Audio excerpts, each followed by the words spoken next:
masa untuk balik ke kelas.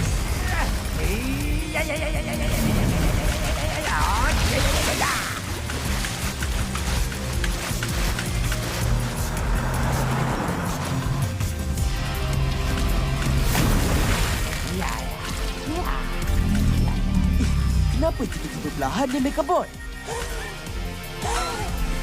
Tidak, oi. Dari tadi pecut aja tak berhenti-henti. Kita berhenti kat sini ajalah, Mantu. Ya. Alamak, sekolah jauh lagi ni.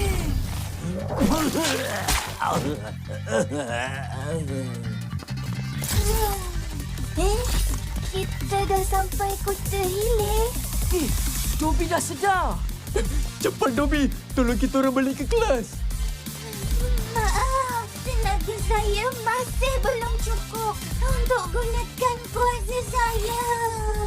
Ha? Masa rehat tinggal 7 minit je lagi. Alamak, jom. Tengok, Mantu. Kita boleh naik yang tu. Betul juga.